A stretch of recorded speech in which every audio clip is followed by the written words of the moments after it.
Hallo ihr Lieben, schön, dass ihr bei meiner Food Lounge wieder mit dabei seid. Ich habe für euch heute eine ganz tolle Erdbeertorte und zwar zeige ich euch eine Erdbeerkuppeltorte. Los geht's. Dafür braucht ihr eine Schüssel und zwar sollte sie rund sein. So wie ihr hier jetzt seht, also auch in der Mitte unten so richtig schön rund halt.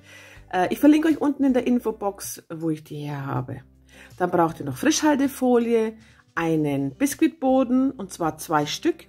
Das war jetzt mein Grundrezept, das verlinke ich euch eben unten in der Infobox. Ja, und dann brauchen wir noch für die Verzierung und die Creme 500 bis 600 Gramm frische Erdbeeren, 500 Gramm Mascarpone, 500 Gramm Quark, 100 Gramm Zucker, ein Päckchen Vanillezucker, den Saft einer halben Bio-Zitrone, 200 Milliliter Sahne und eventuell ein Päckchen Sahnesteif.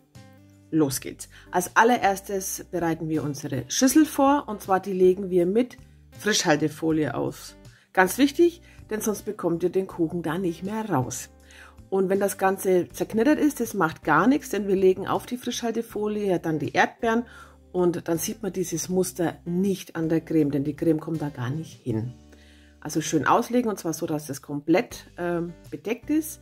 Meine Schüssel hat jetzt einen Durchmesser von 30 cm, die war perfekt, also die Mengenangabe, was ich hier habe, ist genau für eine 30 cm Schüssel. Dann habe ich hier meine Erdbeeren, die müssen wir natürlich waschen, das Grüne entfernen und dann werden sie in runde Scheiben geschnitten. Einfach so, war es ein Zentimeter, denke ich. Ich habe es ein bisschen dicker gemacht, damit auch ordentlich Erdbeer vorhanden ist. Ja, das waren sie jetzt. Die legen wir jetzt in unsere Schüssel und zwar vom Boden aus nach oben legen. Also eine in die Mitte und dann einfach kreisförmig drumherum legen. Ja, bei Erdbeeren ist es immer so eine Sache, die wachsen ja nicht alle gleich. Also die schauen nicht alle gleich aus. Da muss man halt ein bisschen, so ähnlich wie Tetris würde ich jetzt mal sagen, einfach irgendwie schauen, dass es wirklich schön dicht aneinander ist. So wie hier jetzt. Ich habe oben noch so einen guten Zentimeter Platz gelassen für den Boden. Ja, das stellen wir kurz zur Seite, dann geht es weiter mit der Creme. Da habe ich jetzt meine Mascarpone und meinen Joghurt, nicht meinen Joghurt, meinen Quark drin. Nimmt keinen Magerquark, sondern so einen richtig schönen Rahmstufenquark, weil der ist ein bisschen fester. Der Magerquark ist zu nass und da kann es passieren, dass die Creme nicht fest wird. Das vermischen wir, dann hatte ich hier, habt ihr das gesehen, Zucker und Vanillezucker schon dazugegeben und ihr kennt ja meine Mascarpone-Creme, einfach nicht die Milch, Mensch, na, Herr Gott, was ist denn los? Die Sahne dazugeben. Und das jetzt richtig schön rühren lassen, also so gute 5 Minuten und dann noch den Saft dazu. Das soll richtig schön cremig werden.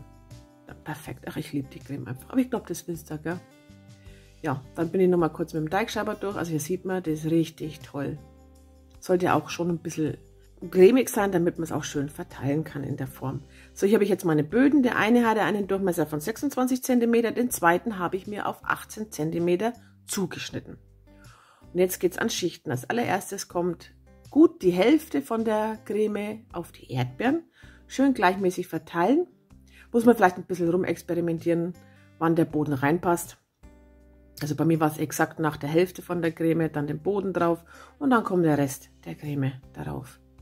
Und das schön verteilen. Versucht die Erdbeeren mit einzudecken. Bei mir hat es nicht ganz geklappt, weil es doch ein bisschen krumm geworden ist, aber ist halt so, geht nicht so mit den Erdbeeren. Und zum Schluss kommt dann noch der große Boden drauf. Kann sein, dass ihr vielleicht auch noch zurechtschneiden müsst.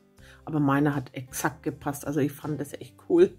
Auch selten der Fall, dass mal sofort alles so passt, wie es sein soll. Ein bisschen andrücken und dann, Pflicht ist, mindestens 6 Stunden, wenn nicht sogar länger, in den Kühlschrank. Denn die Mascarpone und der Quark müssen wieder fest werden und es dauert leider etwas. Ja, dann, also bei mir war er über die Nacht länger als 6 Stunden im Kühlschrank gestanden. Und dann hole ich jetzt meinen Kuchen raus oder meine Torte. Und zwar einfach eine Platte oben drauf legen, stützen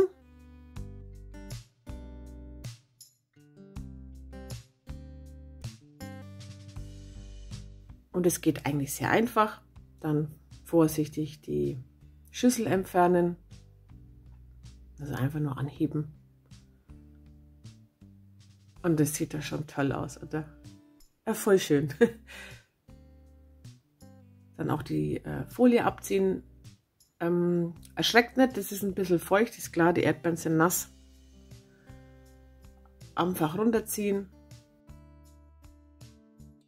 Und dann war sie auch schon fertig. Ich habe mir dann noch gedacht, ich gebe oben noch ein bisschen gehackte Pistazien drauf und dann noch ein paar Erdbeeren. Ihr könnt natürlich auch noch Sahnetuffs drauf spritzen, was auch schön ausschaut am Rand entlang.